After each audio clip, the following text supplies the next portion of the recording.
Hi, everyone. Welcome to Spirit Switchboard. I am your host, Kerrilynn, and you are listening to us live on 105.3 and 107.7 FM New Orleans.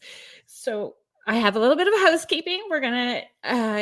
There are some issues with StreamYard on Facebook right now. If you guys are trying to watch on Facebook and having any issues with that, please head over to YouTube channel. You could go to the UFO Paranormal channel, or you can go to my channel, which is Kerrilynn Spirit Switchboard, and watch us over on YouTube as well too. You can give permission if it is working on Facebook. Give permission. Head over to StreamYard, and you can give them permission to use your name and photo. We'll know who we are talking to if you do that. Hi, Joni. Astrology meets true crime. You guys don't want to miss this show. Hi, Denise. Hi, Contessa. Joni has a show, Astrology Meets True Crime. It has switched over to Wednesday evenings with the Rift Nation Network. And it's great. And if you guys head to her website, Joni has a class, Astrology 101, that she's going to be teaching. If you are not in Kentucky, because I'm up here in Canada, but I signed up. I'm going to be doing it. She's going to be doing it live in person Joni, what's the name of the store? You're so welcome. I'm sorry that I can't remember the name of the store, but if you are out of or not in the Kentucky area where she lives, you guys can join in through Zoom. So I'm going to be there. Silver Wolf Treasures and Gifts.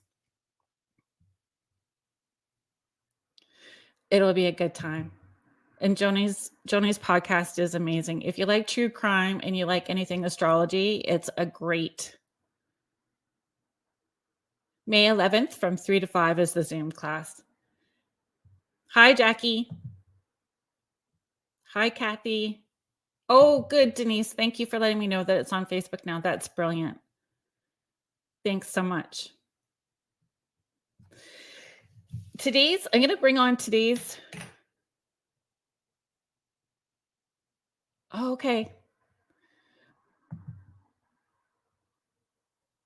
Teresa LeDuc Chalmers Cowley. I'm coming to New Orleans October 30th, and I'm looking for recommendations for paranormal investigations. Well, we'll see if anybody has any recommendations for you. You know who you could also reach out to is the Enigmatic. Enigmatic. Oh my goodness, they were on the show too. They're paranormal investigators. So, but it's Enigmatic is the name of their group, and they're from New Orleans, so they may also have some suggestions for you as well too. Today on the show, we have Paranormal Theory. They formed in June of 2023. They've visited some of the most haunted places of the East Coast of the United States. And we have Emily and Ryan joining us. Hello. Hi, Emily. Hi, Ryan. How are you? Good. Where are you guys joining us from today? New Jersey. That's awesome. Good old Jersey. That's fun. You know what, Anthony? Thank you very much for joining us today. I'm not giving messages today that way. We're just going to be talking about some paranormal experiences, and we're not giving messages from the other side. But thank you for being here. Kyle. Kyle's in here. So I'd like to talk about, because you guys are a new group. You guys just formed in June of 2023. Did you guys have paranormal experiences before you started your group? Like growing up, did you have any experiences, or was it just an interest? Emily, do you want to start it? Yeah, so I personally never had a paranormal experience at all. I know Ryan did. For instance, Ryan's my brother, and I get told these stories like, oh my God, guess what happened today? I swore I heard something. I'm like, oh, no. Like, I used to be straight on not believing in the paranormal. Like, I was so against it. But until we went to Pennhurst for their Paracon, we did like a little like mini investigation. Right. And my first encounter was in the Limerick basement. And I actually got scratched on my back. it was the craziest experience. And I'm like, oh my God, I'm terrified. See, what does that say about us when we get scratched and go, I'm hooked, let's do more? You know, That's literally how it happened. I'm Yeah, like, especially like her first experience is like physical. Like that. Wow. That's so funny. But it's true. It's like, okay, there's something real to that. And there is something about getting scared, that that dopamine, that adrenaline rush, and you just want more of it, right? Bud Morris, thank you for joining us. And then so for me, I had an experience as a little kid. And what it was my parents took me to Fort Mifflin. It's right next to the Philadelphia airport. I believe it was the oldest active fort in the United States. And they have these underground bunkers. So I went underneath the bunker. I forget if it was with one of my brothers or one of my friends at the time. And we were down there, and there was a broom that was laying it was laying in the corner. And I remember whoever it was that was with me was like antagonizing the spirits at the time. Right. And we saw this broom get lifted up into the air and then tossed into the middle of the room, and we ran out. So ever since that, I've been like super interested, like what was that? And it's kind of evolved into I mean, we'll get into how we started the team, but yeah, I that was like my first experience. I must have probably been like 10 or 11. Oh, fun. And that's kind of like, I have always been able to see and talk and connect to people that are crossed over from the time I was little. So my first experience in seeing spirits was, I was very young and connecting. I think I was about 5 at the time. And so my kids, this is like normal for us, you know, having those sorts of experiences. But even like my sister would have experiences, but she doesn't want to, but I drag her to places. Like, so like, I'm like, come on. So we actually are doing an investigation at a house next weekend, and she's tagging along, and it's under duress. So I'm waiting for the phone call from my mom going, make sure that you protect your sister. So do you get those same sort of, like, if your sister's going out with you, or you guys better be careful? Do you get that kind of parental? Yeah, we kind of get that, you know, because you're going into these abandoned places where some places don't have that, you know, those security cameras around. You don't know if people are in the buildings, which, you know, like that's kind of like our biggest fear. Safety is an issue. Yeah, safety is a big issue in the paranormal world. Like, I feel like with these buildings, they need to have this kind of security, because people are going in and like trashing these places, and it's like so much history behind it. Right. And depending on where you are too, some places do have security and other places don't. And depending on where you're going. And we do not encourage people to do any trespassing, have permission wherever you're going. We don't encourage that. Yeah. So we've definitely been to some places where it's definitely safe from trespassers. And then we've been to places where it's kind of sketchy. Our thing, like our morals that we do, is we do not trespass everywhere that we have filmed at or took pictures. Anything, we have permission from the owner. So I know a lot of teams and all that, and you'll see a lot of YouTube channels of people just videotaping themselves trespassing. We don't do any of that because it gives you like the paranormal community a bad rap, you know. Because that's a federal offense. Like, you can't be doing that. Yeah. And to put it out, then you're encouraging other people to do the same, because that's what ends up happening, right? Is other people want to follow, and it's just not cool all the way around. Teresa's asking, have you ever been to Savannah, Georgia? Not yet. Yeah. We want I like that answer. Not yet. Yet is always like my favorite thing to add at the end. It's we have we're kind of putting plans together slowly about getting down into the South. I know St. Augustine area is going to be a big area that we want to do, St. Augustine Lighthouse. But I know Savannah, Georgia is extremely haunted. Tons of history there. So it'll definitely be a place we get to eventually. So how did you form? What was top? Was there a list of, getting together? If I was doing this is where I'd want to go first. Were those kind of conversations? How did that start? So I'll kind of take the first part about how we formed, and then Emily can kind of tell the rest of the story. So our other team member, Nick, he couldn't make it onto the podcast tonight. Him and I used to work at Pennhurst Really?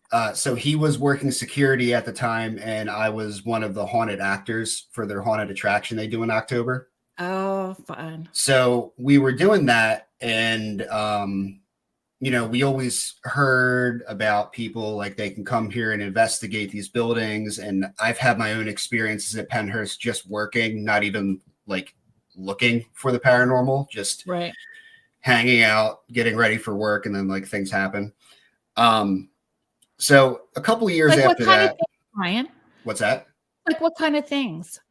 So the creepiest one I ever experienced was we had to switch a battery on one of the animatronics that they use. And we can see he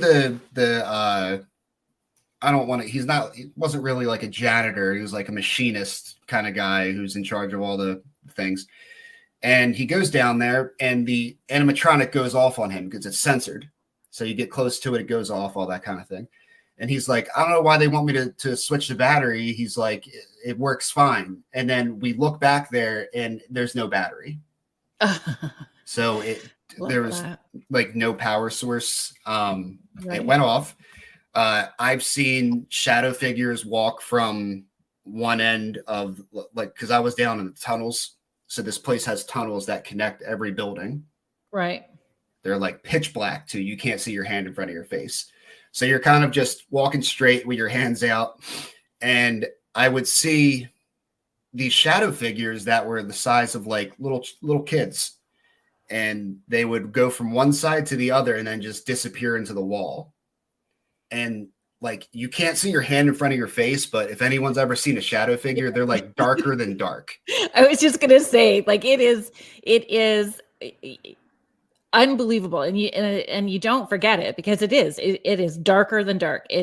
Whatever that dark shadow is, you're seeing it in complete blackness, darkness, and it's still darker than that. It's a completely different color than darkness. Yeah. It's so hard to explain if you've never seen it. Yeah. And I would see those things and I would kind of just mind my own business. I'm like, this is their home. They're not bothering me. Yeah. But that's a great attitude too, because you're in their space. Yeah. Yeah. It's not for me to like freak out and be like, I saw it. Like, no, of course that's where they live. That's their place. I'm not going to, bother them. They probably don't like having a Halloween thing. I've always kind of thought of it that way. Mm-hmm. I don't know. I think that it plays a part in the energy that builds up for sure. There's lots of opinions about that, right? Everybody's got a difference of opinion about doing attractions in a place that has traumatic history or a violent history or sad, like any of the asylums, right? They're sad. It's sad, and it was people's homes. So the funny thing about Pennhurst though is it's called Pennhurst Asylum, but it was never actually an asylum. It was Pennhurst State School and Hospital for the feeble-minded, I believe. Don't quote me, but I believe that was the actual name of it. And still sad. Still they were. I don't know if you know anything housed about in not good conditions, right? Yeah, I don't know if you know anything about like eugenics and all that, like that whole eugenics movement, but that basically started at Pennhurst. Yeah. So, all the more reason to be respectful when you're in there, right? So, yeah. And there's nothing bad there. We've investigated that place probably 5 or 6 times. Yeah. Even though Emily got scratched, you have to understand that a lot of these people were nonverbal. So here's an interesting thing with that too. We're gonna pop this up. Hi, Deb. Thank you for being here. One of my favorite people. She lives in California. She's saying, truth, I've spent time at the Whaley House here, and they, meaning spirits, are not happy at the Halloween events. They feel it's disrespectful. And depending on if those spirits are, they've not transitioned, so it's not like they're just coming there to hang out there. If they're stuck in that in-between space, like, do they really understand what's going on as well too? And is that traumatic for them? Yeah, because I have a whole theory behind like what these spirits actually see. And it's interesting to think that way. Because to me, and it's a good what if question. What if the spirits still take the Whaley house, for example. They still see the house as it was when they lived in it. And they're getting glimpses of us. Oh, yeah, totally. In their time. I am all down with talking about that as a theory too. Like, that we are the ones. And I think too, when you catch that, or when you hear people catching those EVPs where they're talking like, shh, they're looking at us. Yeah. Like, we are the layer that they are investigating, you know?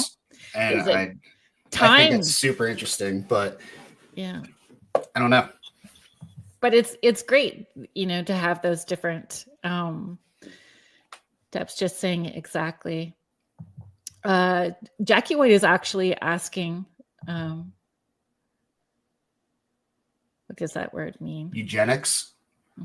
So, let's try to keep it short because this could be hours long conversation about the eugenics movement. So they believed that they could basically eradicate a mental issue, a race. So Hitler. We're going to be careful where we go with that too. Yeah, but that was their belief, that they creating the ideal that they could eradicate a whole race. Yeah. Of people. Yeah. Pennhurst started that. And that is they believed that people with, it went as far as like ADD, schizophrenia, lots of different disabilities. Thank you. That they could basically lock these people up, keep them from procreating, and basically keep all those things away from society so they would never spread and happen again. That's basically eugenics in a nutshell. Hey there. Oh, there's Nick. Nicholas Hoffman, Nick here from Paranormal Theory. Yep. Sorry I couldn't make it on, but if you're in the chat, that's great because you can still add to the conversation. I appreciate you popping in. There was sorry, I don't want to lose the question. There was Denise. So Denise Metz was just asking Jersey Devil in your area. Yeah. I've never witnessed them, but I don't know if I'll ever encounter him. But people say that he does live here, so I think it's Bats. What is it, Batstow or Acco? Batstow. Yeah. Okay. Yeah, Batstow is where he's like. It's that whole area. It's the Pine Barrens. Yeah.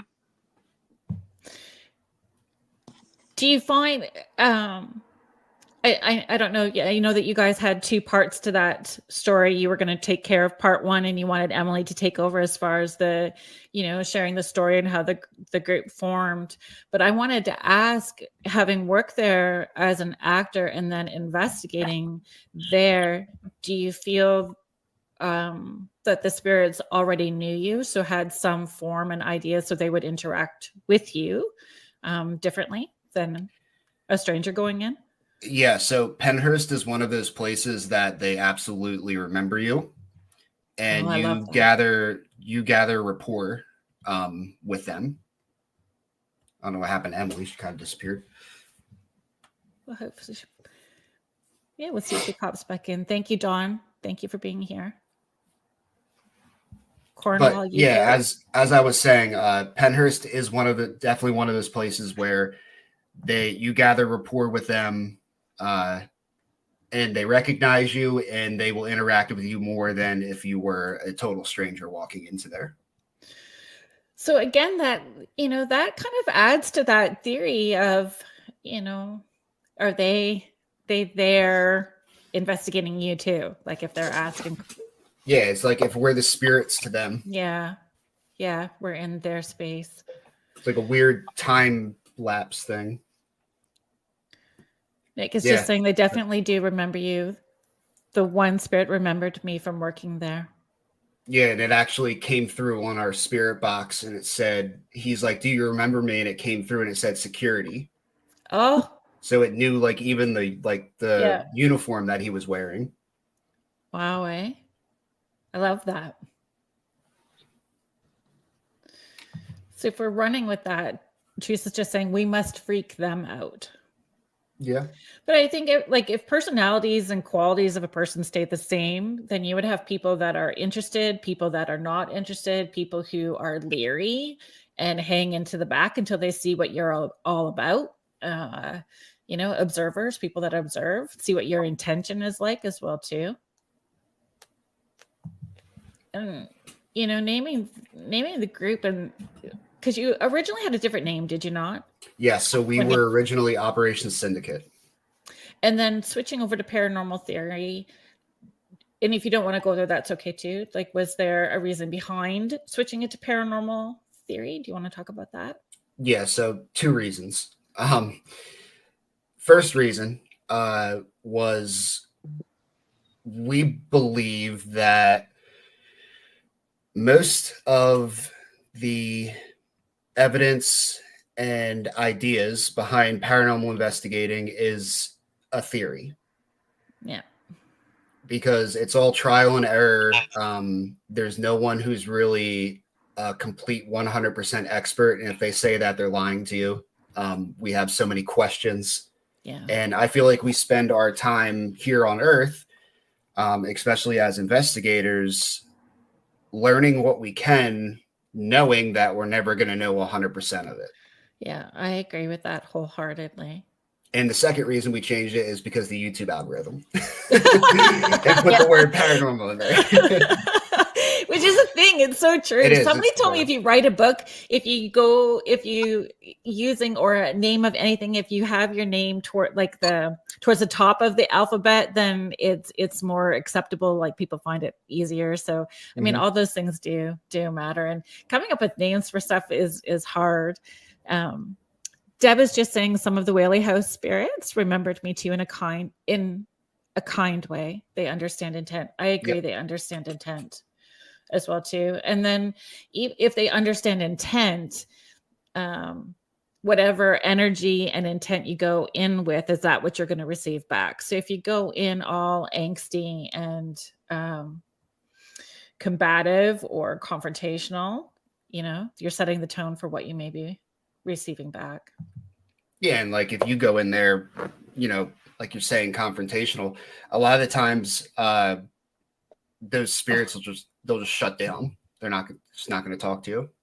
I agree. Teresa is just saying, I felt that if I was dealing with someone from the early 1900s, they treated me the same from that time period. Example, a lot of butt grabbing. So, but then do you set that intention, right? You set that intention when you're going into a place. Are you giving them permission to use your energy and they're allowed to touch you? Are you setting that like, this is a no-go? You're not allowed to touch me and you are not allowed to use my energy, And does that make a difference? I know when I'm doing the seances in the house and I'm having people over, I tell them, make sure that you're setting your intention and what you're allowing, because, that matters. And, so let me kind of like wrap up my part, and then Emily can tell you, because I feel bad that we haven't heard Emily talk too much. I'm just a talker. So we were Nick and I were super interested. We watched all the shows, Ghost Hunters, Ghost Adventures, Destination Fear at that time. And we were like, we want to do this too. So I was going to join a team, and I asked around in New Jersey about teams, got in contact with people, and for lack of a better term, was kind of blown off. Right. And I wanted to just be kind of pointed in the right direction. They wouldn't even give me that. They would say like, oh, well, you've only done public investigations. That's totally different than like a private investigation, which, yeah, I get it. I understand that. But like, you don't have to be, a jerk about it. Yeah, dismissive. Mm-hmm. So then I said, well, my sister's into it. My best friend's into it. Let's just start our own. Yeah. And then Emily, you can kind of tell them what you did.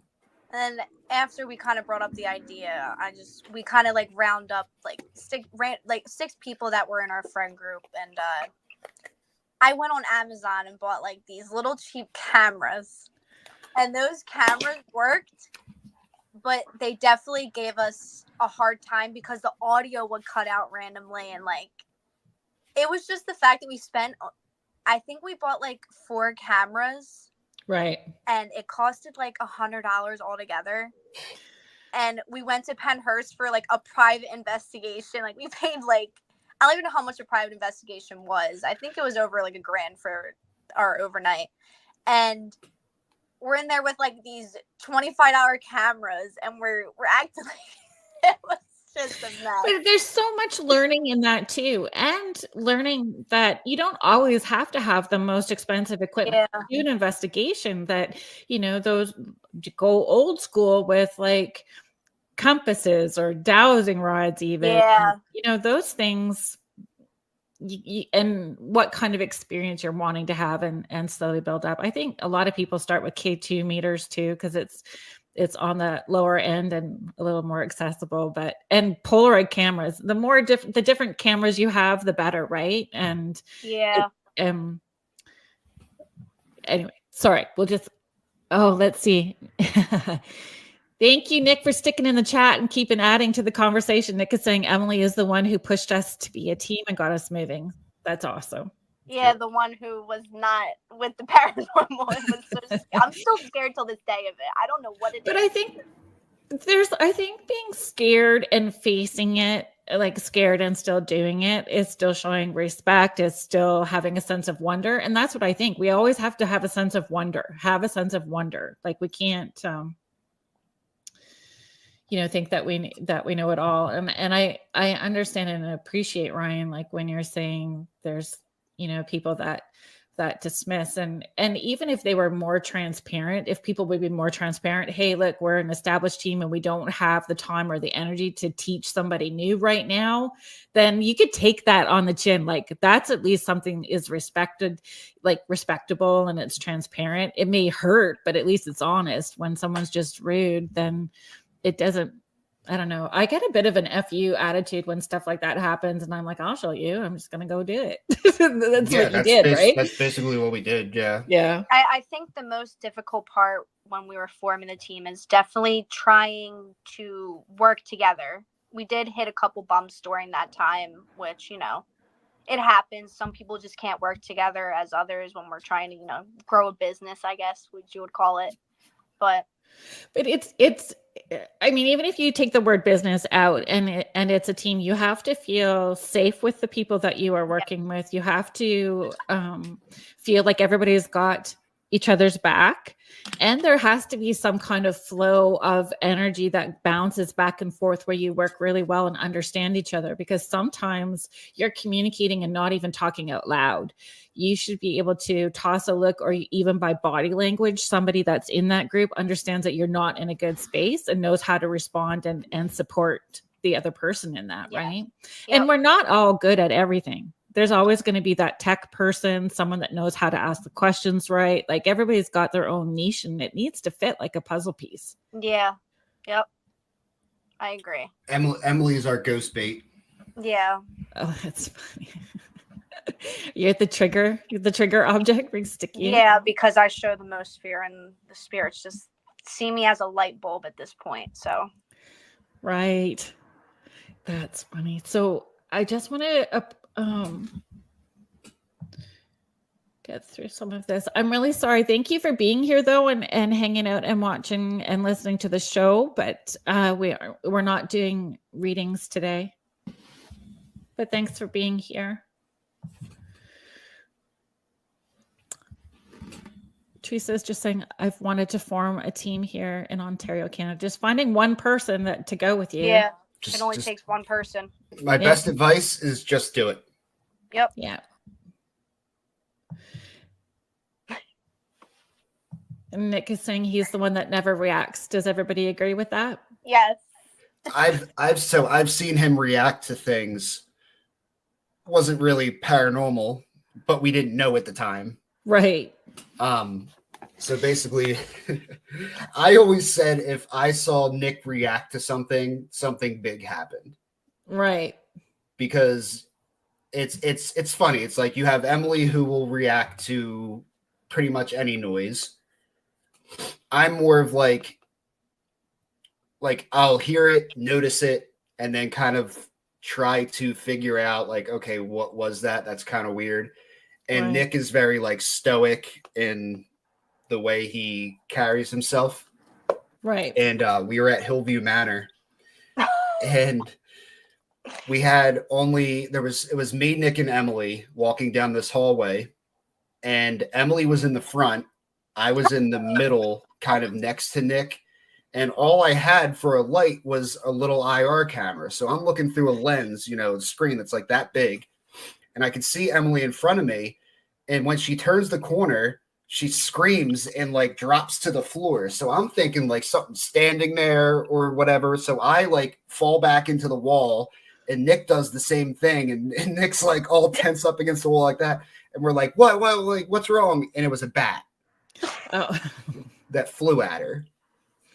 Yeah, that still would scare me too, though. But she screamed. We didn't expect it. And I can't see anything. I didn't even know where I was. So it's learning how to scream what it is. Spider! Oh, no. This was just like a murderous scream. It was so bad. Oh. But funny. It was funny. And that's the thing. Like when you get scared and then you laugh, right? But I think sometimes that charges up the energy in the space too when you have those big reactions, or whether it's laughing or a scream. I think that stuff, Oh, yeah. Most definitely. Amps things up in a space. Our biggest noises have come from times that we're not actually like in flying puppies. I always tell her that. I'm like, the bats are so cute. I don't know why you're scared of them. But yeah, the biggest noises we've ever heard have come from times where we're not actively investigating. Like we could just kind of be standing there talking to each other. Right. And then like something loud happens. So I find that interesting too. Like when I exactly, Deb. Deb was just saying, "Oh my God, flying puppies!" Responding to Nick's comment. Snooky girls. Non-thinking moments. That's what I tell people all the time. Like when you're wanting a sign from the other side, like sign from your loved ones that are there, it's always going to happen in a non-thinking moment when your thoughts are somewhere else and not hyper-focused and trying to control what's going on in that moment. Then something's always going to happen. And yes. I'm like 100% sure they know when you're recording. Oh, and when you're not? Yeah. Oh yeah, they know. So you get your group together. Did you have a list of of places like top of list where you wanted to start and or where you wanted to go first? Yeah, once we formed the team, we went back to Pennhurst because that's, the only thing that was kind of on our mind at the time. And then after Pennhurst, we went to Fort Mifflin. And then from there, we just started planning more and more. And here we are today. So went to so many places so far. So when you go back to Pennhurst for that first time after having, so Ryan, you having worked there and then approaching it from, a different standpoint, your mentality and your thought is different. And if you thought about, those spirits they might not have liked the idea of having a haunted attraction in there, and you were part of that haunted attraction. Now you're going in there. So, did you think about that going in? Or how would you talk to those spirits that first time going in? How did that feel, I guess? So, I mean, with the haunted attraction, like, I get why we do it. Like, it's money to save places like that. Yeah. The city that Pennhurst is in, Spring City, Pennsylvania, they do not like that place, and they've been trying for years to tear it down for apartment buildings. So their Halloween attraction is most of the money that they get to preserve that place, and they've actually like built a museum with some of the original things. They still have their pictures, Right. People's like stuffed animals for kids and all that. So like, I get it. But when we went back there, I treat all the spirits like this. I just talk to them like a regular human being. Yeah. Well, because they were. Yeah. And I think that people forget that sometimes, And you'll see people. Was that Nick say? I always paid my respects to the spirits every time I came and left. Yep. Yeah, that's another thing, is like people have this infatuation of taking things from these places. Yep. Tell me more. So they think it's okay, they're just going to pick up a rock or a piece of brick from the corner, or like, what do you mean take something? I've seen people like take original things from these places. Do you think that there's more education needed? And again, if we're coming back to security, is it about security needing to keep an eye on stuff like that a little more? Educating people about why that's not one, it's historical heritage too, disrespectful. You don't really know if you're bringing home a spirit with you at the same time too. Do you know how to deal with that? If you're opening a door, do you know how to close it? Like there's lots to discuss. Definitely like needing more education, like when people just go there, you know what I mean? Like when people go for like the haunted attraction, I feel like there needs to be like an education tour, like knowing why this place was the way it was and why you shouldn't take things from here and how historic it is. So that's just kind of my opinion. I think there just needs to be a little bit more education wrapped in it. Yeah, and respect. Yeah. I find that sad and mind-boggling. And I guess if you don't think that way, it's hard to wrap your head around, right? Like you have to educate people that way. Nick is chiming in. Please don't take original objects from location. Spirits could be attached to it. Yep, don't take them. And again, opening a door. That some people like that though. They're like, oh, I want to have like this attachment. But that's all good and dandy until it's something malevolent, and now you can't get rid of it.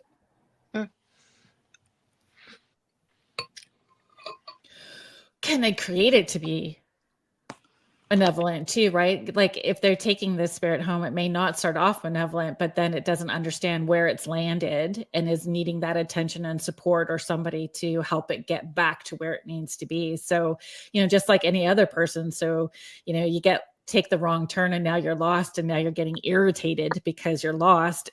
No one's helping you get back where you need to go. So sometimes it sounds like it's malevolent, but it's maybe not as well too. I mean, there's, again, if we're playing the what if game, there's that what if scenario that, sometimes the malevolent isn't necessarily malevolent. It's just trying to get somebody's attention, and it's done it in so many subtle ways. So now it needs to do something big and mean in order to get attention.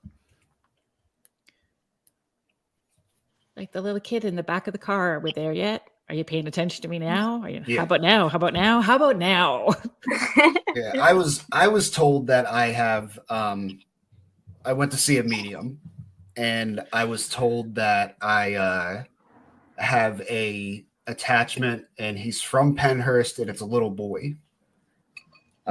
I've never experienced them, but Emily does. He doesn't like me. He does not like me. So how do you experience that? If it's Ryan's attachment, how do you experience it?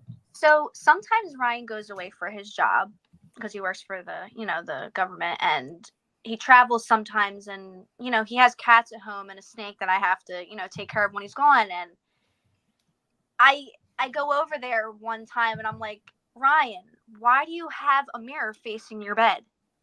I'm like, as number one, you don't use a mirror when you're sleeping. Like, there's no need for that. I think a lot of people understand that. And Ryan's like, oh, I never had anything happen.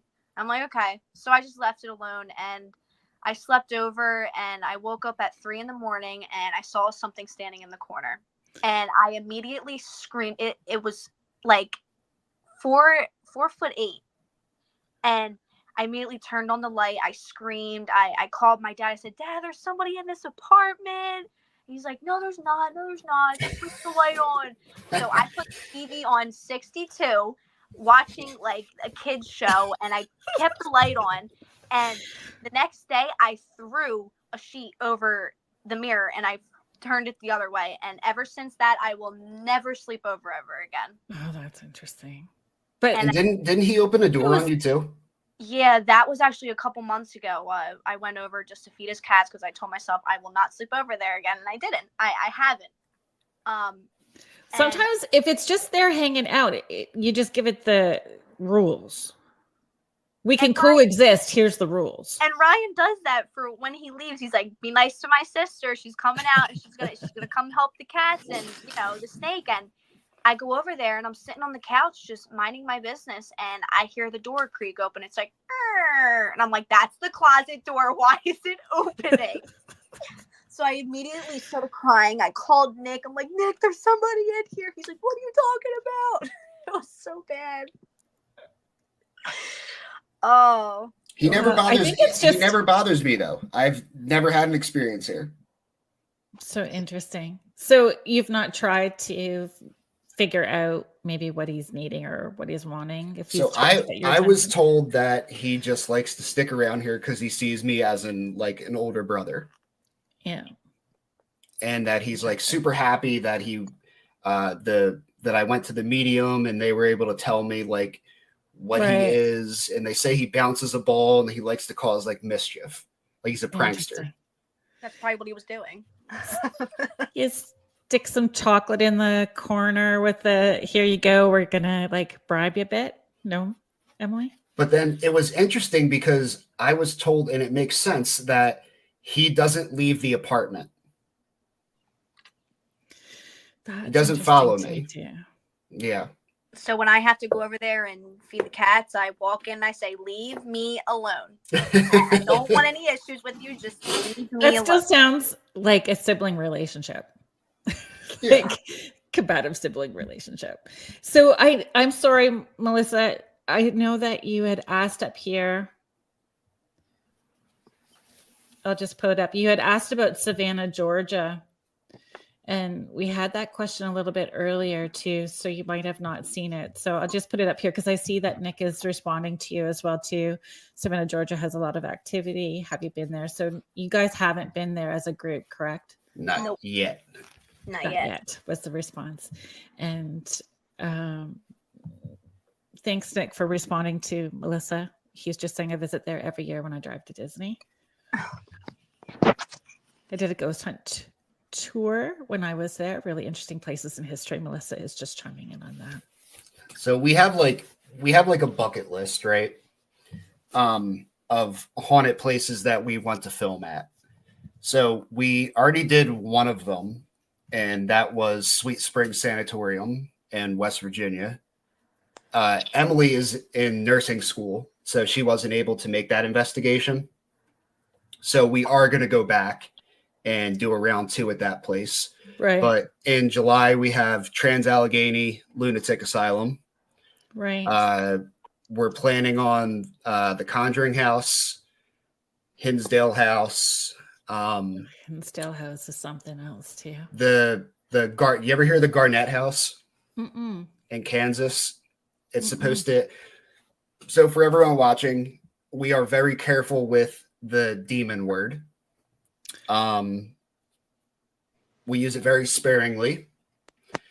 But the Garnett House is said to have something that is not human. Right. And like I said, we're very careful when using that word. But if a place has the history and like that's their story, then we will tell their story.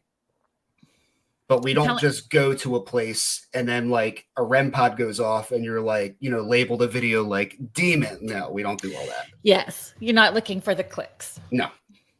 And that was actually something I had wrote down too. And having that name Paranormal Theory, being open to all the different theories and the what ifs. Could it be this? Could it be this? And that's like, I've investigated a place where it's the first word that comes up through as spirit box, and it's not. It is a grumpy spirit that does not want anybody in that space, and he gets intimidating and aggressive and up in your right at you, and he's not a demon, but he says he is. And not saying that I don't believe in that. I just think there also has to be some a different approach, just because they say it's there. And then what energy are you feeding into it as well too?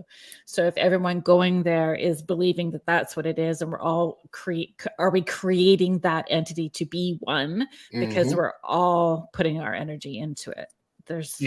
And we had that. Didn't we have that happen at Mid Orange, Emily?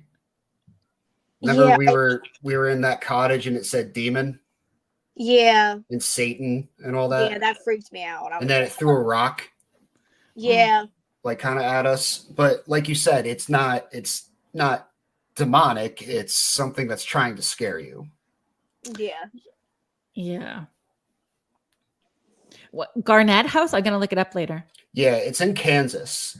And it was, I believe it was a hotel before.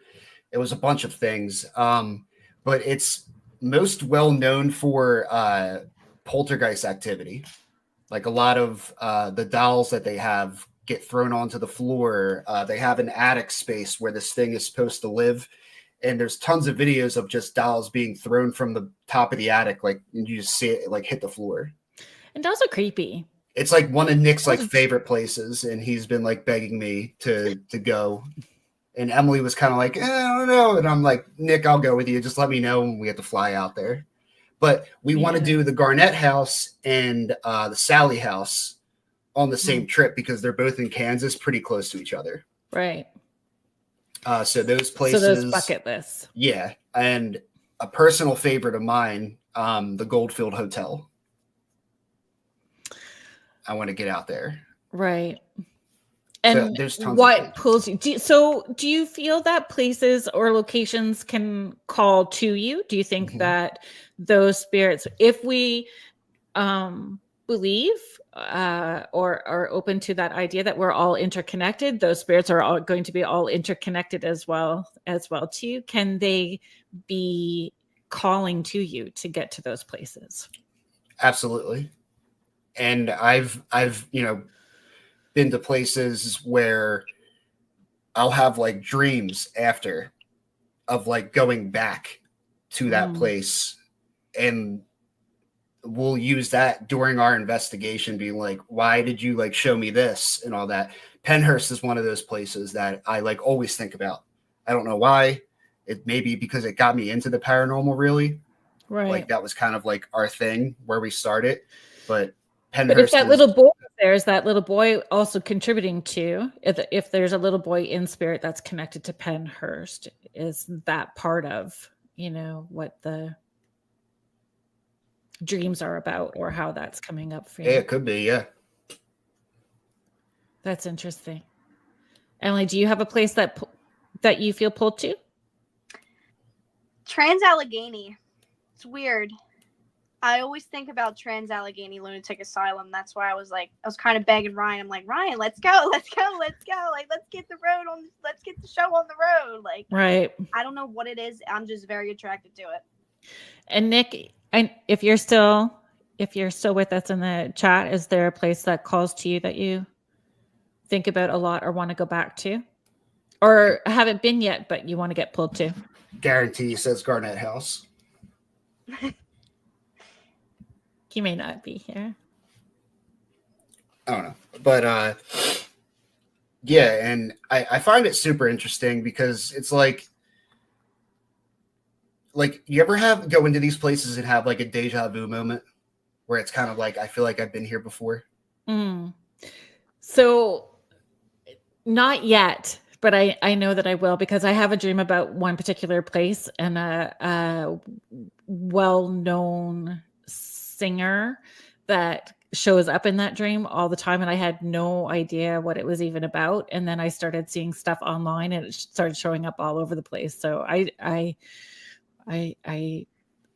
haven't had that experience yet, I would say. Yeah, and it seems like familiar. I've had that happen a couple times, and I could be overthinking it. I don't know, but it's like with anything, we kind of take everything with a grain of salt, and until it all makes sense.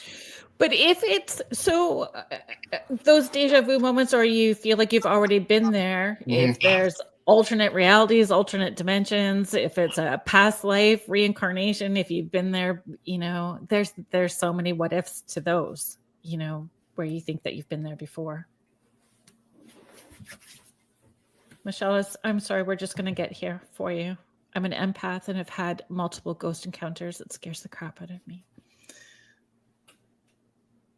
Boundaries, you have boundaries. This little light of mine, if your light is bright, sometimes they're just looking to be heard, right? So letting them know when you're on and when you're not. I want to learn how to properly cleanse my place so it's safe.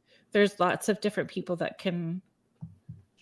Do you guys protect yourselves before you go in? Do you think of it that way? Do you have certain rituals or protection? Do you think about that before you go in, or cleansing after you leave?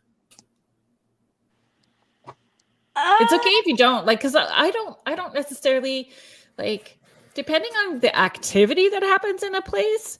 I have some liquid smudge, so it doesn't feel like I'm, having to light a smudge so I can have like a clam bake in my car, but it's like this liquid smudge that I'll spray, or even at big events when I'm doing big events, if the energy feels super heavy. But it's usually just stating, you guys are not allowed to come home with me.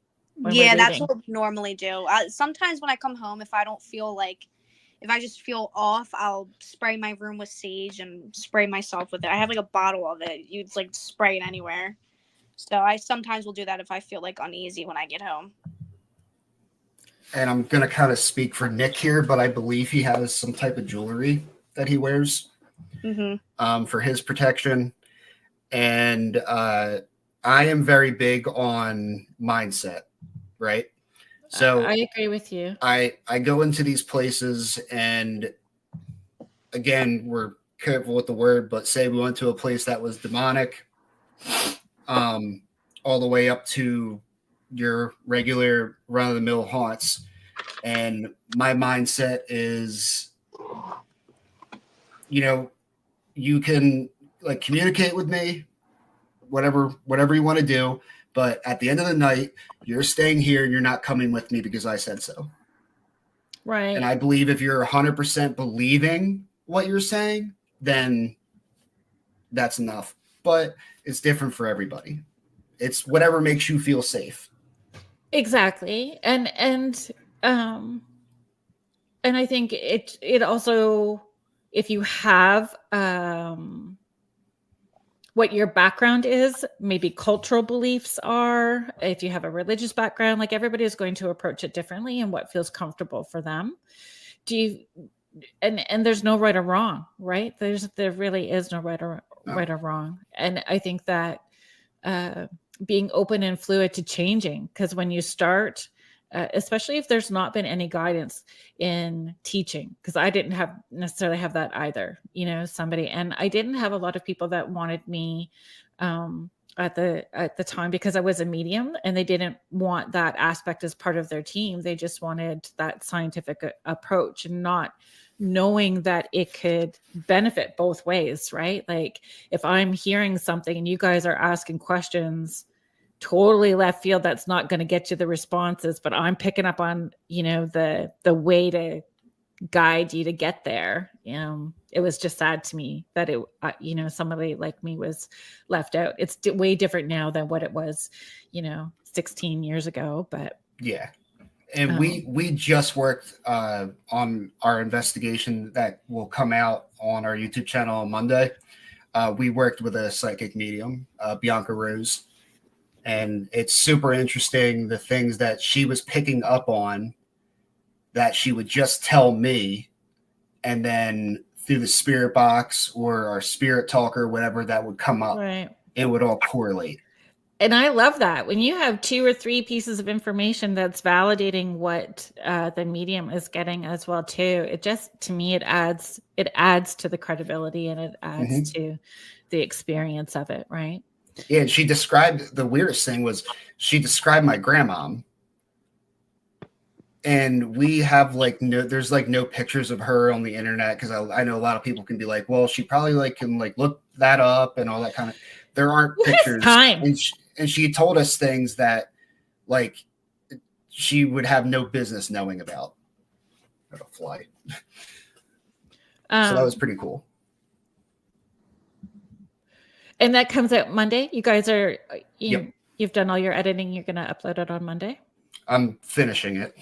I do all the editing. Because that's a whole other part to it, right?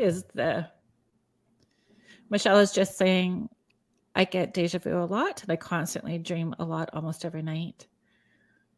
You guys, that you can also ask for a night off with that too, right? Like if you're getting a lot of stuff or downloads, interactions, astral traveling, any of that stuff, you can ask your divine team to give you the night off that you don't want. You just need a night so that you're not grumpy in the morning and can face the day. But on Saturday, if they want to come in, they can come in Saturday. You can set those rules and boundaries. It almost seems like they're trying to give her a message.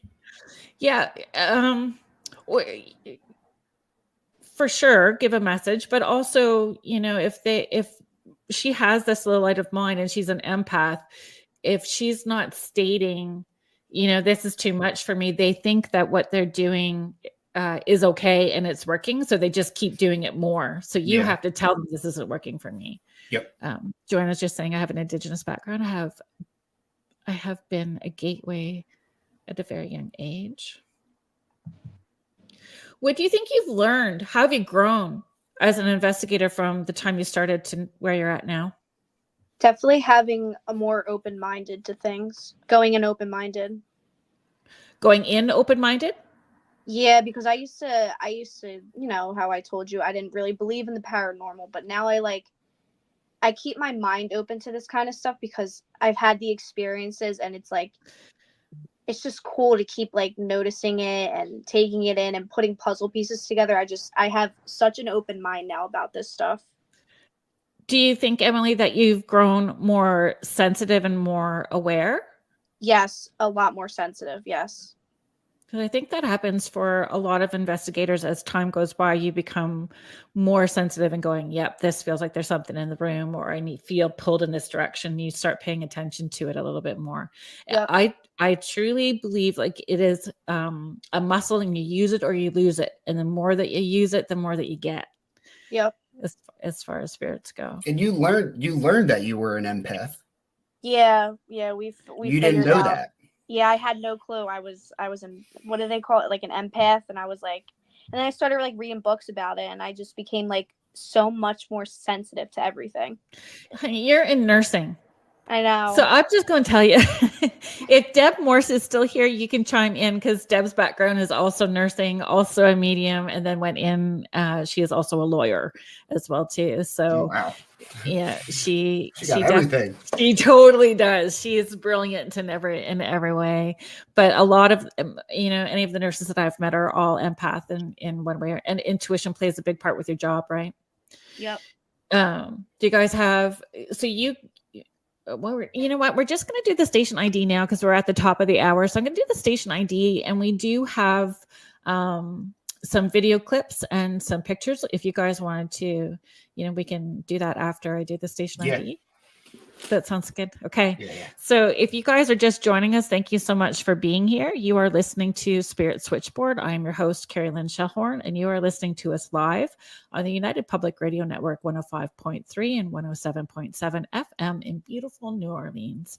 And today on the show, we have paranormal investigative group Paranormal Theory, Emily and Ryan, and Nick was here earlier in the chat. So we were just talking about the video clips. I don't know where you want to start. If you want to. You could throw one up on the screen, I guess, just not starting. Are they all from different places?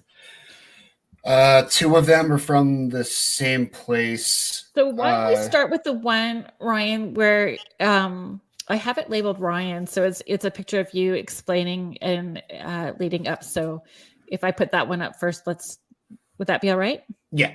Okay.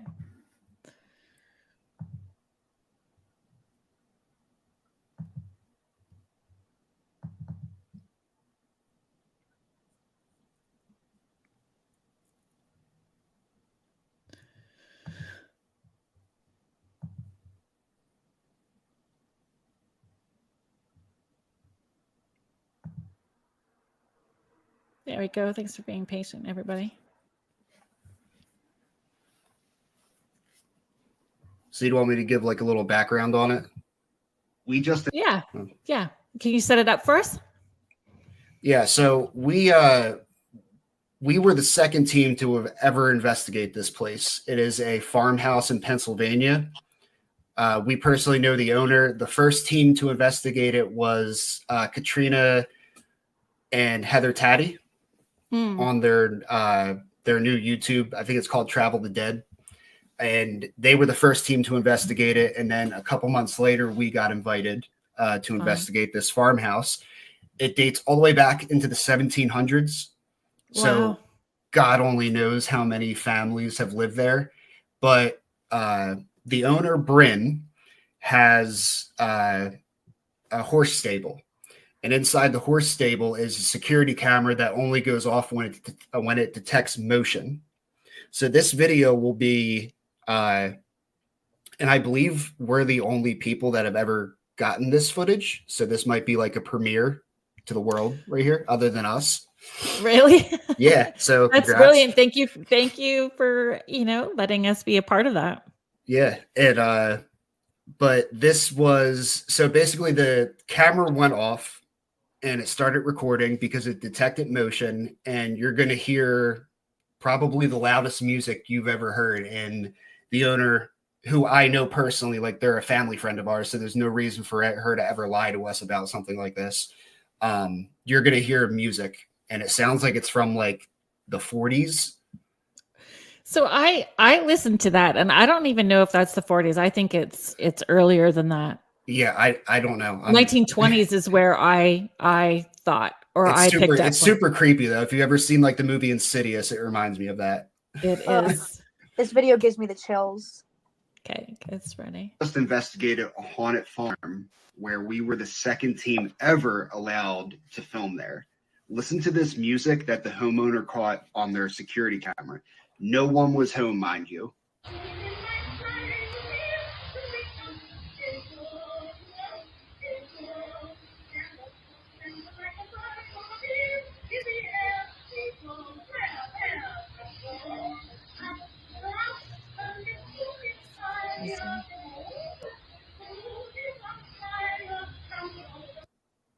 And like there's no radio in there that would have picked up on a station like that. No. I don't even know if it, like, say there was a radio in there, where are they picking up that music? Because I've never heard that on the radio before. Yeah. It'd be interesting to find out what song that was. Have you tried to search? I've tried to listen to it and like pick up on some words, and I know like the one part it's like up, up, up we go, and that's all I can really like gather from it. My friend Lorraine, who is musical theater is her jive. She just finished directing a play, and she is saying that music is early 1900s, and that's what I thought too. And my friend Joni with Astrology Meets True Crime is also saying 1920s or 30s. We can do that. Let's play it one more time.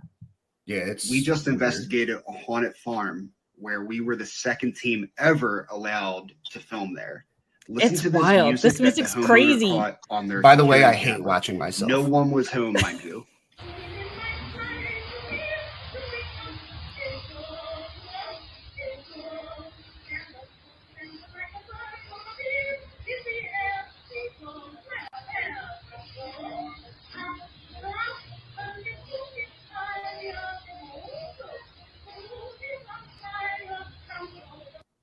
And a lot of times that music was attached to like a movie, right? They were all musical movies at that point.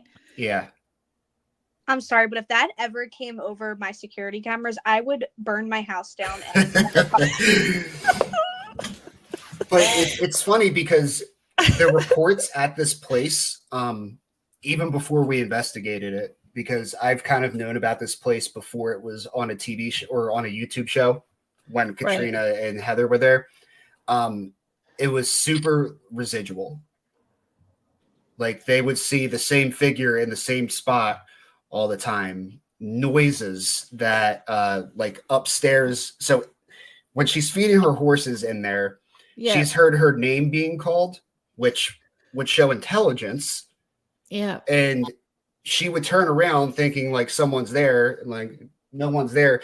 But also the horses' ears would perk up and the horses would look. So the animals are picking up on it too. Yeah. And horses are super intuitive as well too. So let's just hit some of these comments up. So Haven Williams is saying sounds similar to opera of some sort. Lorraine is chiming in. Up in the air we go is what I hear. Sounds like a record playing. That's what I thought. Like one of those like a right, vinyl with like that horn looking thing. Yeah. Joni's like, oh hell no, I would move. With you on that one. Let's just give me 1 second here. That's oh my goodness. We're just gonna get rid of some of this. My friends, so Joni, I'm using Howie's term and we're flushing the toilet and getting rid of this person who's like spamming everybody at the moment. And then we're just going to get going. You just got to flush the toilet for a minute. We've had some funny comments on our YouTube videos. And when we first started, Emily would like contact me and be like, did you see what this person said? And I'm like, yeah, I saw what they said. And she's like, well, are you going to delete it? I'm like, no, they comment. It's helping in the algorithm. I'm like, sure. Yeah, you don't have to give it energy. That's for sure. I'm only presenting what we captured. This is it, right? It's up to the audience to, you can say like, oh, well, like they're faking it and all that. And if I was ever going to fake anything, which I never would, it'd be a lot better than the things that we have. I'd have doors flying open. Exactly. I'd be thrown backwards. Like, nah. This is it. And people, I think, think we have so much time on our hands. We do not have that much time on our hands to try to do all of that. Yeah, and for anyone who's never edited like a full, just say an hour video on YouTube, this takes me 25 to 30 hours of video. And you're going through all the evidence that you captured. So multiple equipment, multiple cameras and equipment and recording devices, however many that you had as well too. It's a lot. Sue, you got the right word. Thank you so much. I adore you. That's gramophone. It. Very cool. It does sound like a gramophone.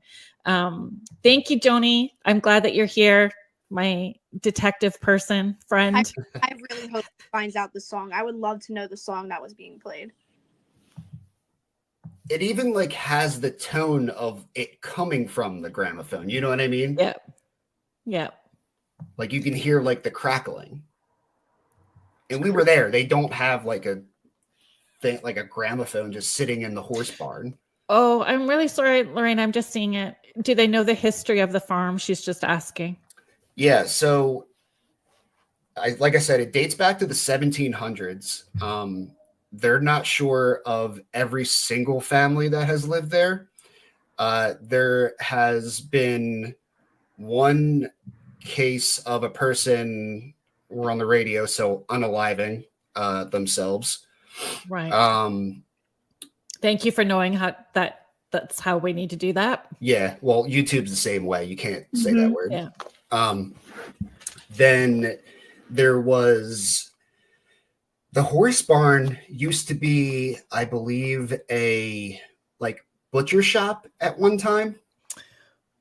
And then it turned into a stable, and it was always a stable for like over like 100 years after that. Wonder if you can imagine. And I know the last owner that lived there, didn't Bryn say he treated his horses he was very neglecting towards his horses. Yes. And she believes that's one of the spirits that's still there. And we caught evidence of that.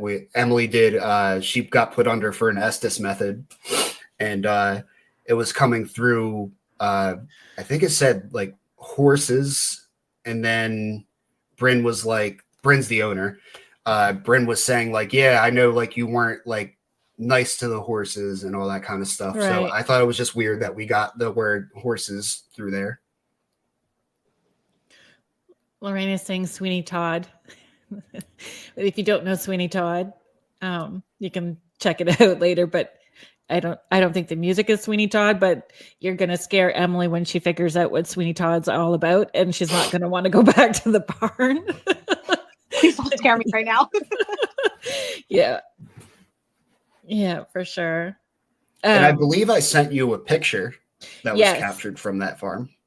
So, is that with the outside, not yes, okay, so let me see. You guys are like, thank you for being patient, and thank you for being on, because this is the first time I'm like maneuvering, doing all of this all on my own, and I haven't messed up yet, so we're doing good. Fine.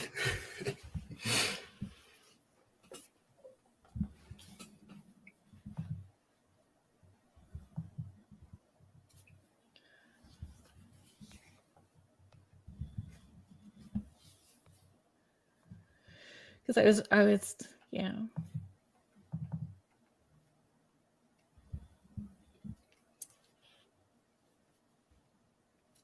Yeah, that place was an interesting investigation. Mm-hmm.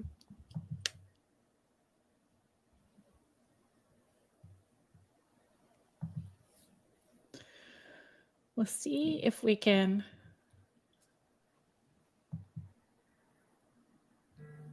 Make it bigger. This is the one, Ryan? Mm-hmm. Yeah. Like I saw it right away. I don't know if you want me to keep going and making it bigger. You can just see it right there. So, and to us, that's always like the hallmark of a good picture is you don't have to point it out. No. And I didn't even have to enlarge it either when I got that. So the story behind this is the same farmhouse, and Bryn, the owner, it was like a night that it was like kind of foggy and the moon was out. And in the bottom of the picture, like the original one I sent you, you can kind of see like there's a horse. Yeah, see the horse at the bottom. That's one of her horses. Right. So she was trying to get her horses in this picture with the moon over top of them. And she said she took like a bunch of pictures knowing like some would come out like kind of crappy and all that. And right. So she's swiping through, deleting pictures, and she came to this picture and she was like, what is that? And as you can see, right in front of that tree appears to be a full-bodied apparition. And that makes the music creepier. Like this picture with the music is horror movie worthy. So this picture was given to Katrina Weidman. I'm pretty sure that's how you say your last name, Katrina. I apologize if you ever see this. I got it wrong. And Heather Taddy when they investigated. They took this picture to their people, and it came back that they could find no wrongdoing in the picture, meaning that it was not messed with. This was taken, and what you see is legit what Yeah. was captured. And if she was taking pictures in succession, right? So it wasn't, you would have that before and after. She said she took like 80 to 100 pictures, just like real quick going through. Right. And that was the only one that had that in it. The coolest thing about it is the woman that unalived herself. Right. Her name was Ginger. I can't give the last name out of respect for the family because they kind of still live around that area. Yep. But that would have been in the area where they found her because she did this on the property. That doesn't have does that have a female energy to you? I think it is. Yeah, it looks like a female wearing like a nightgown kind of thing. So on our spirit talker, Emily and I knew about the woman in her name. Mm-hmm. Nick and a person that was investigating with us at the time didn't know anything about it. Right. Through the Spirit Talker app, it's a $4 app that you can buy. I was super skeptical about it. Right. But it came through and it said Ginger. I have never heard that app ever say that. And then it said in the trees, and that's where her body was found.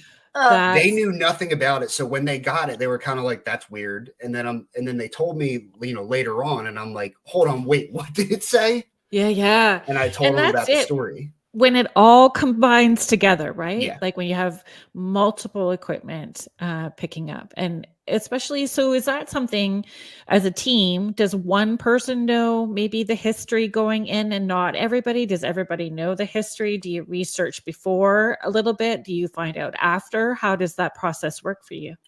I'm big on research, so I do most of the bookings and everything. And once we book a place, I like to watch other investigations that have been there, along with obviously the history of the location that I'm going into, because I want to know what I'm walking into. Yep. That particular investigation, Nick is usually there for the interview, but he wasn't because he was helping the person who was with us. They had car trouble. So he was out helping her, and he wasn't there to learn about the history, at least that deep into it. Right. Lorraine is asking, which, don't apologize for asking questions. I'm really grateful that everybody's here participating in the show. So she's asking, when did she alive herself? Do you know? So this would have been, I want to say mid 1900s. I don't know the exact date though. Yeah, I don't either.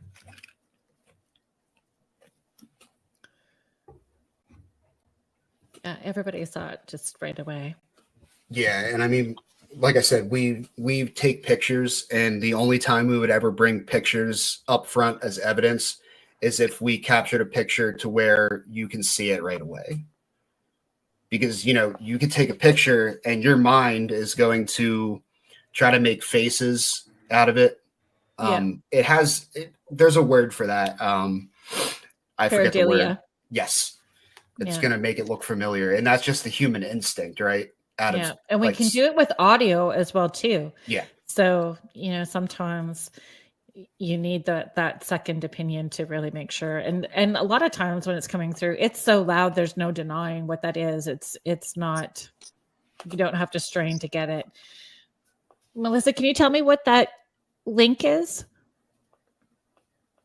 The one at Pennhurst, that shadow figure we caught in that window was scary. Yeah, that's I believe I sent that to her. Yep, we can do that one next if you'd like. Joni is just saying the Abyss back then literally would tell the story of what happened.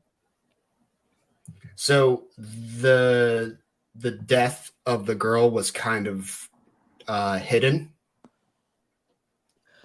Oh, Melissa, you found it? The song from the farm? Oh, I'm not listening to that. No, I'm good. Can you guys, I don't know how to.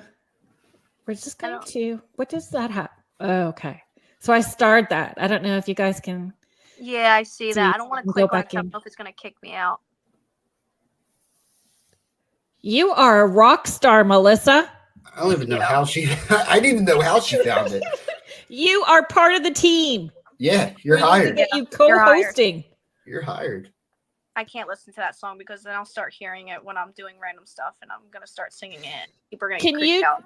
Does it give what the name of the song is, Melissa? Can you maybe type that into the comments? I'm just because I'm not confident that I'm gonna make things go sideways if I click on that where it's gonna go. So that's wild.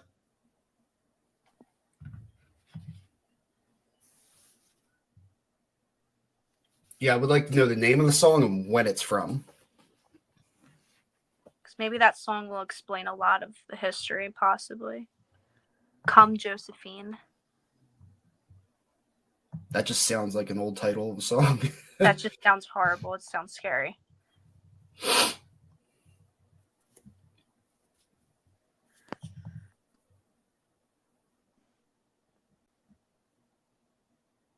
If I'm reading it correctly.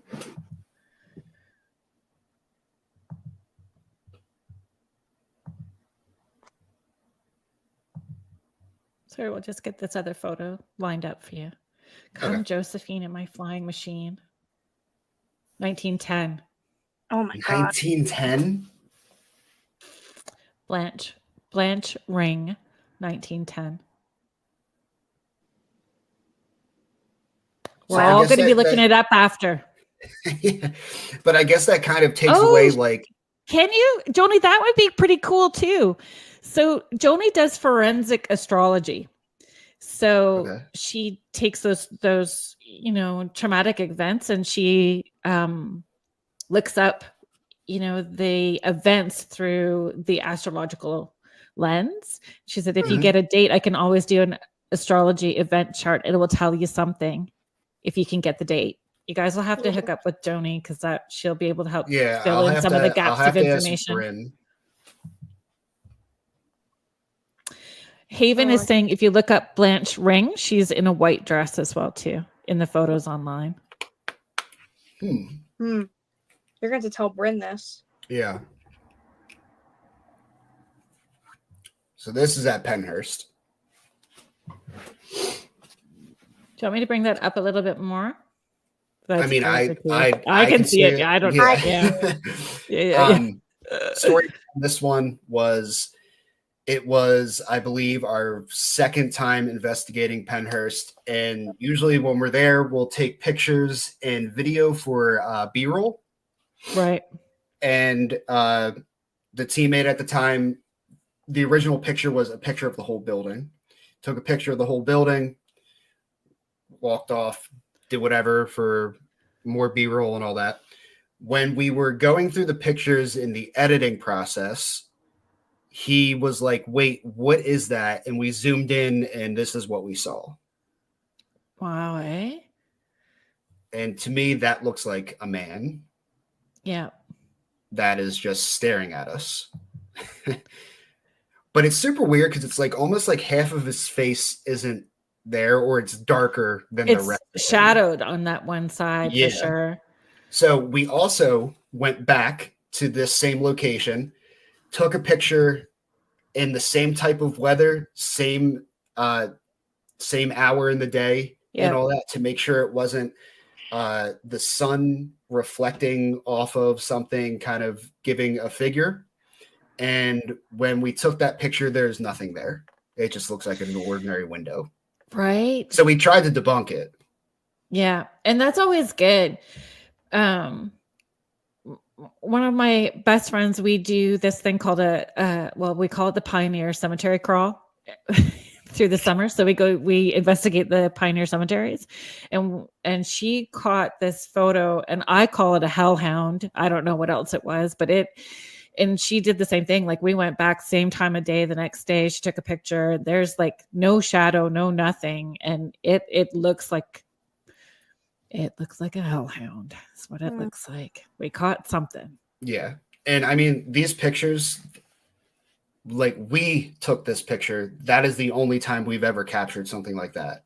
Like, I just want to stress like how rare it is. those things are. Yeah.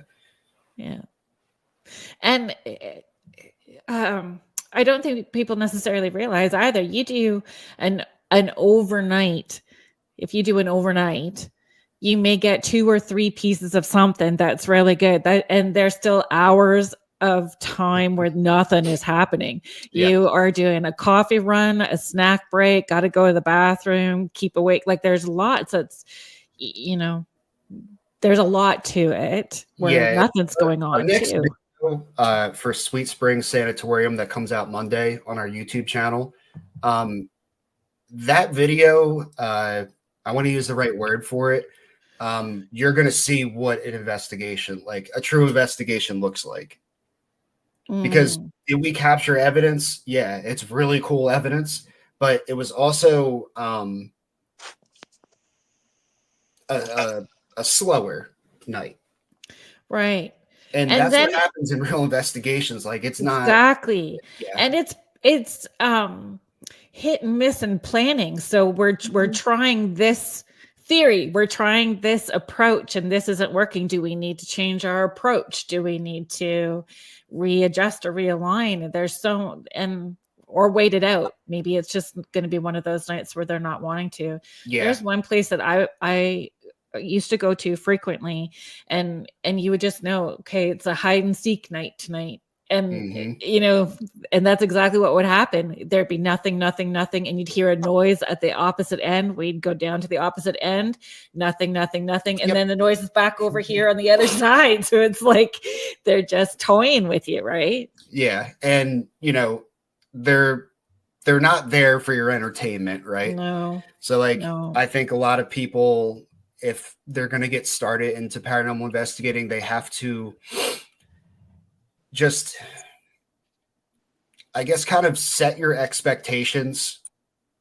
I don't want to say low, but like, I say high intention, low attachment. Have a high intention. You're going in with the right attitude, and just to have whatever the experience is going to be with no attachment to what the end outcome is.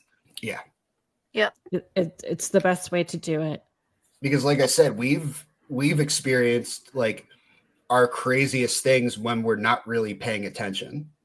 Like we could just be like taking a bathroom break, or for example, at Sweet Springs, they have in their gear room, they have like beds made up so people can actually like take naps or sleep before they leave or whatever. So it was probably 5 a.m. and we were laying down for an hour before we had to drive home. It's about a 6-hour drive. And everyone else is asleep except for me. And I'm like laying on the couch, and there was this huge bang, like a crash from the 3rd floor right above the gear room. And I mean, this thing was so loud that it shook the walls. And I thought someone was trying to break in. So I'll get up, and like we're kind of like looking around. We're like, all right, well, there's no sign of like someone trying to break in. But that was like, it was like a super slow night. And then it's kind of like you're not paying attention to it. And just randomly at 5 a.m, that sound happens. Wow. So I don't know what it was. Our cameras, unfortunately, were not running at that time. So it's kind of just a fishing story. Maybe that's what they wanted, right? They just wanted you to know, yep, we were here the whole time. We were here the whole time. They're going to do what they want when they want. You just have to be in the right spot at the right time. Yeah. And Nick is back. He's saying, be honored for everything that happens on an investigation, which is so true. So true. And even if you don't, have so much of an experience, they're still listening, watching, observing. So still saying, thank you very much for heading out, you know, thank you. Thank you for sharing the space with me. Thank you for sharing the energy with me. Whatever you need to say, you still need to be respectful of it. I have the cat ball video lined up. Is that good? Yep. Okay, let's do this one. You can set it up for us. So you guys are about to see the first time and only time so far that we've gotten poltergeist activity on camera in front of us. So this video, I haven't even edited it yet. This is going to be our next investigation after the Sweet Springs video. This is at the Grand Midway Hotel in Pennsylvania. So you're on the ground sitting. You can see me. I'm holding the camera kind of facing me. And the woman is medium Bianca Rose, who has been to this place many times. And the room that we're in is called the Canopy Room. And it's supposedly the most haunted room. That doll that's sitting in the chair. The story of that was a family from Pittsburgh showed up at the hotel, handed over the doll to the owner and said, "This is causing way too much trouble in our lives. You need to keep it." So he sat it in that chair. And before we were filming and I go to sit down, I say, "Can you knock something off of a shelf?" And then you can play the video and you're going to see what happens. Are you dancing and climbing up into this room? Climbing up the wall to come up? Capital's behind me. Oh, the one there. Whoa! Oh, okay. Wow, I got them both. I got it too. I'm sorry. Thank you. We did tell them to knock something on the ground, dude. Do you want me to fix that? Well, I'm just going to keep going up to the floor and back and forth now. So what I like about that too is if that floor was slanted, it would have just kept going in one direction. That was like this purposeful circle. It was doing circles. Yeah. Like not even a slant. And I loved right away that spirit, like that was me, like taking ownership. Me. Yep. That was me. I was doing that. Wild. So the cat ball was set on another doll and the doll has like a dress on and the cat ball was put in like the fold, like it was kind of like this and it was sitting in the dress. And I'll in the video, when the video is done and we have it out, you'll see us try to debunk it. And we put the cat ball back into the same spot and I'm jumping up and down right next to it. The cat ball doesn't even go off. So what I think that's really cool about that video is the cat ball goes off before it's pushed, meaning like, okay, it's something's touching it and then it just rolls off of this doll and onto the floor. But it had to go over a fold of clothing. So it went up over the fold and then off and hit the desk and onto the floor. And then, like you said, the spirit box saying that was me, like right after. Yeah, that was Nick's camera angle. Thank God, because I was too worried about what I looked like on camera at that time, and I wasn't watching it. So thanks, Nick. Yeah, that's a great catch, and great with so many different things happening at one time. Yeah, and we actually caught a lot of activity on our SLS camera. We built one just from an Xbox 360 Connect. And then we wired it up to a portable battery, attached it to a tablet, ran the software that the 360 Connect uses. And in that room, you'll see in the video, I'm standing there and I'm kind of facing Nick, who's at the same spot he was in that video, like right at the doorway. Right. And I'm standing up near that fireplace that was to the right. And I'm like, Nick, my hand is like all tingling. And he was like, that's crazy because there's a figure holding your hand on the SLS camera. And I couldn't see the tablet. Right. And I could feel it. It was like my whole hand was freezing and it was like pins and needles just in this hand though. And it's ice cold when they're touching it. It's ice cold. And depending on that spirit, you can feel fingers. Like it's literal for me anyway, when they're touching, it's literal fingers that you can feel when they're mine like anytime I've been touched or like even in that video, it feels like a cold static. I guess that's a way to explain it. Yep. Yeah. And it's good for you to understand that if that is, that spirit language for you, that, every time that happens, this is what it means for you, and for somebody to have that equipment. And again, it's understanding your team, right? So everybody knows what they need to do to help validate whatever is going on in that experience. Yeah, and he was watching it, recording it, and he didn't tell me that there's a figure standing there. So I think he already knew. He wanted to see, like, okay, what reaction or what interaction will we get out of this? Yeah. And then I just happened to say, like, my hand, like, it feels like something's like holding my hand, and he's like, that's crazy because there is something holding your hand. So you have one more video. Is that at the same location? It's the hallway. It looks like you're in a hallway. Hallway. Bring it up. Yeah. I will. I'm trying to remember exactly what I sent.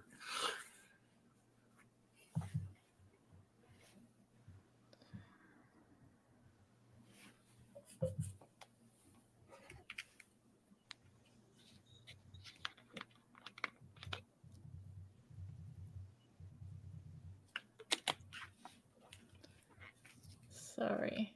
Got things out of order here, so it's just taking me a second. You're fine.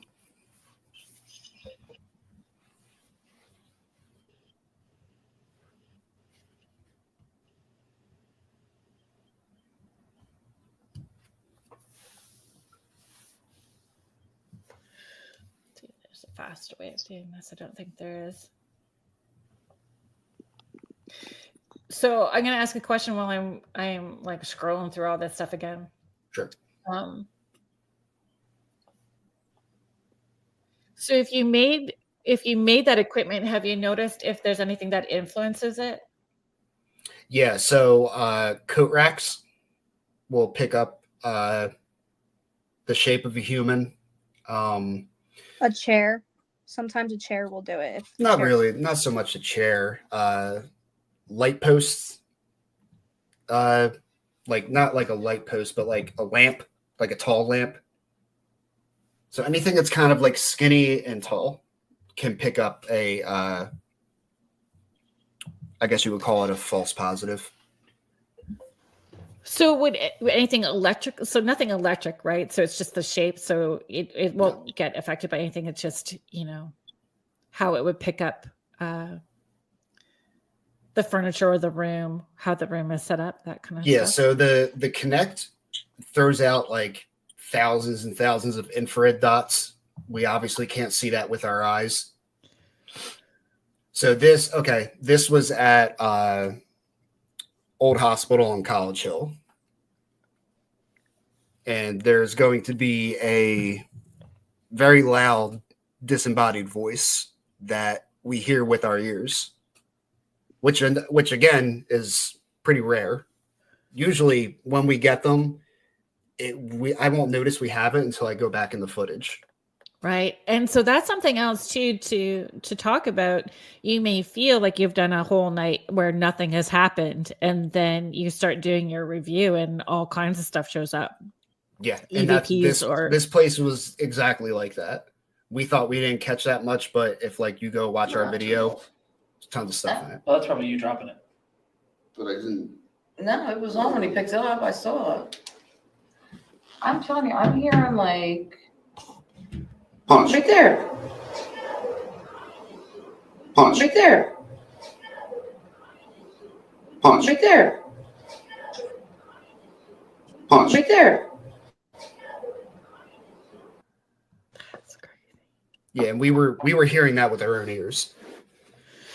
Yeah, I always say it's like your outside ear, and again, it's crazy when that happens. It doesn't happen very often. When it's outside ear, it's a good catch when that happens. Where was that again? Old Hospital on College Hill. Old Hospital. That is in, I want to say, Williamson, West Virginia. It's right on the border of Kentucky. So we did. Johnny, did you hear that? We did Old Hospital on College Hill, and then the next night, Sweet Springs Sanatorium. So we did back to back. That was our little West Virginia road trip. I think those were all of them, right, Ryan? There was like I believe the 3 videos and the 2 photos. Mm-hmm.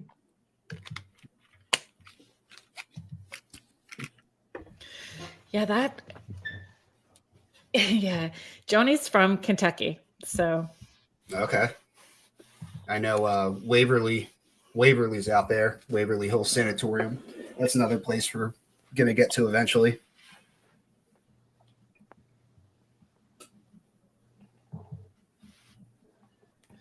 and the review part people don't realize too, like that's time, it is time consuming, going through everything. Oh, Louisville, Kentucky. Okay, so he's close to it.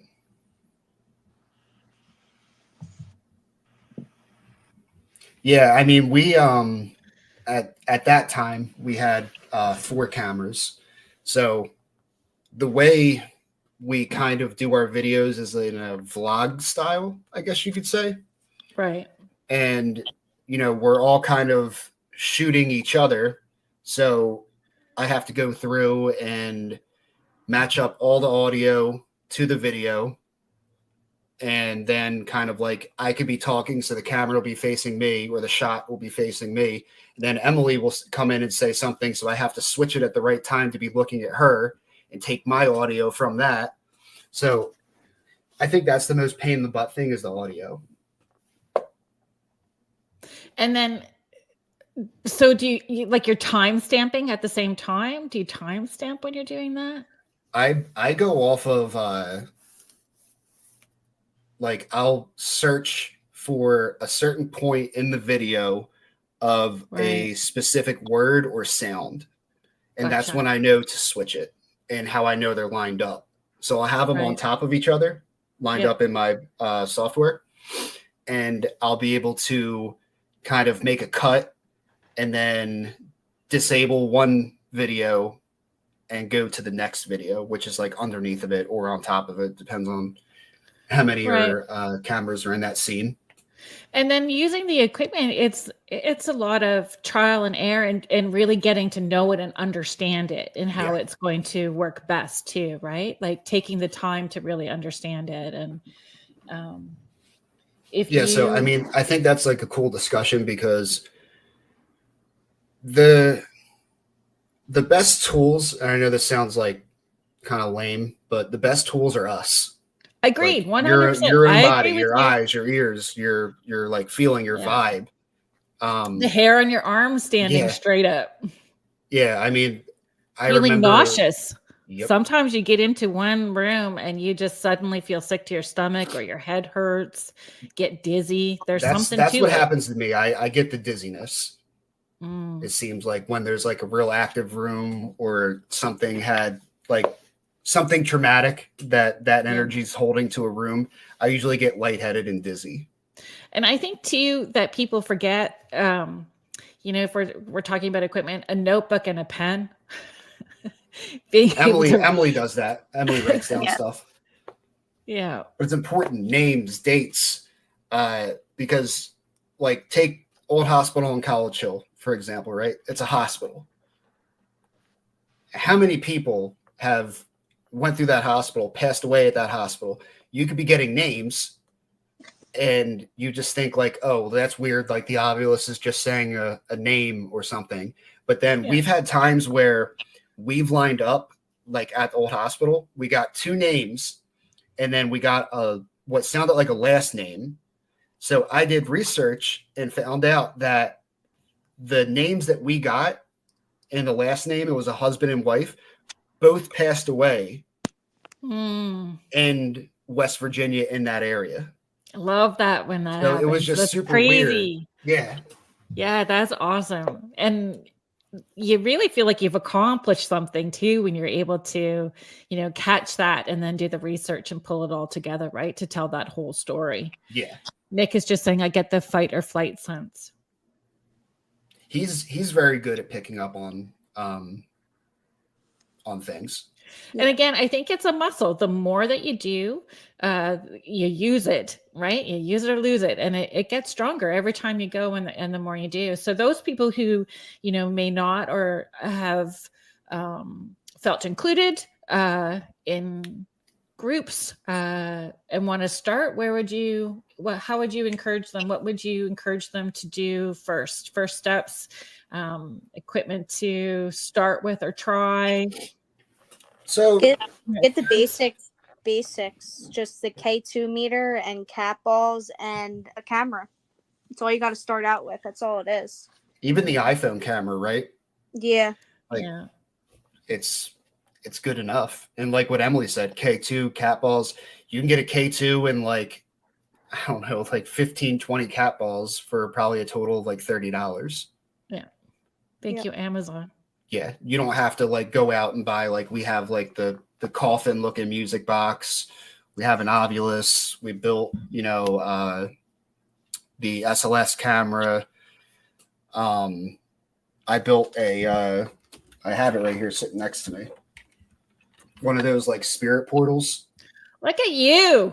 Yeah, so it's just That's a brilliant. regular, you take a regular radio, and then on Amazon you can get a noise gate and a reverb, and that's how you set them. And then you just attach a SB7 or SB11 of your choice, plug it in, and then you can kind of adjust the amount of reverb that you hear. But yeah, like I think like these things probably go for like, if you were to buy one, like $400 to $600. And I think for me to build this, I spent, I think $100. And understand, and I think there's something about that too. Like you're understanding all the ways that it works and can be influenced, and and that there's something to that. Nick is just adding in, and the Spirit Talker app is worth it for $5. Yeah. Like I said, I was super skeptical about that thing. And he was always harping on it, always using it. And it's collected some of our best evidence. I had an app on my phone that would spit some words out, and it was crazy. So I tested it because I wanted to see. I was having people over for a seance, so I did the Spirit app, like the Talker app, before these people came, and it gave me the name of somebody that came through during the seance. It gave me how that person died. Like it was all accurate, 100% accurate. And I always tell people, like, you're going to if you use a phone app, right? One, like, try to use the phone apps that are at least somewhat credible. Yeah. Because there are ones that are BS. Like I see one where it's like a ghost radar, and it's like a sonar thing, and there's a dot that pops up where. So I'll tell you though, I tried that one, and it was pretty. Everything was pretty bang on when I used it. I didn't look at the radar part, but it spit out my ex for a long time ago. Yeah. Like, we're gonna go back that far with it. I'm still here. Yes, but it spit his name out. It spit out what his dad gave him after he died, and again spit out when I said like the month of his birthday, spit out that month, and it was all accurate. So again, it's being open-minded, right? But definitely having, looking at the credibility of it and how many people are using it. And and I know a lot of people are kind of like, oh, well, I don't want to use like a phone app, or like the Spirit Talker, take for example. They're like, it's on a cell phone. Like, if spirits can manipulate radios, any of the devices that we use, they can do that with a phone too. Like, it's not, it's not, like so different. We have been places, Jody and I have been places where they shut the phone. It's like this blinking off and on, and apps are rolling and moving, and they're affecting the cell phone sometimes before the other equipment as well too. Yeah. Oh, thanks, Melissa. Melissa was just here for a seance. I gave away spots for a seance in my home. I do this thing at Christmas called the 12 Days of Giving. So I give away sessions. I give away seance spots. I give away, come join me on an investigation. So those first 12 days of December, I'm giving away stuff to people. So she was one of the winners. She said, "You're amazing. I felt bad for you though, seeing you experience how spirits." Well, yeah. That's just how it works for me, though. And it's only for a few minutes how I feel they passed. And once I got it out, then I'm good. And then I really want a Baconator by the time I'm all done, to be honest with you. Like, I'm starving. I'm just ready for a burger. So where can everybody find you? You want to shoot out your socials? Yeah. So obviously our like kind of bread and butter is going to be YouTube. And that would be Paranormal Theory. You can probably find it better at paranormal_theory. And then we also have Facebook, which is Paranormal Theory, Instagram, which is paranormal.theory. And then we have TikTok, which we have been getting pretty popular on lately. I think we're almost at 1,000 followers on TikTok. And do you not have a Patreon too? We do. Did you say that already? No, I did not. And that is, I want to try to bring up that or Patreon. So the cool thing about Patreon is we've been uploading basically raw footage that is unedited and that has not made our YouTube videos that you'll be able to watch as a subscriber on Patreon. So I thought that's kind of cool. Like we have static cams that set up that are specifically for Patreon members. Right. That's awesome. So our Patreon, I believe it's on our link tree. Thank goodness for that. That's what I have too. It's easier for everybody. Yeah. And I'm just trying to bring up our link tree here. Link tree.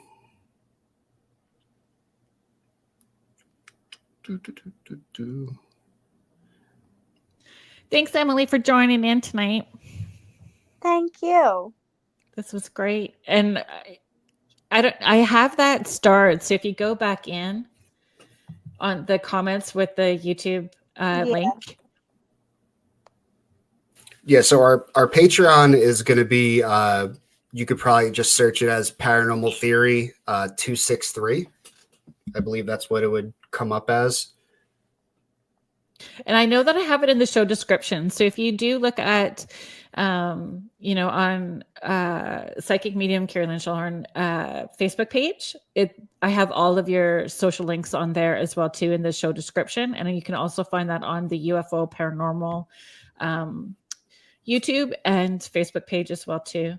So I just want to say a big thank you to you guys. This was great. I'm really appreciative, Ryan, that you reached out and said, "Hey, can we make this happen?" I'm so grateful for that. This is a lot of fun. And anytime you guys want to come back and show your stuff, I'd love to have you back on. Thank you, everybody that participated in the chat. Thank you for all the comments, the questions, and Melissa, extra thank you for sleuthing out the song and putting some puzzle pieces together in that story. That's something that they can look at later.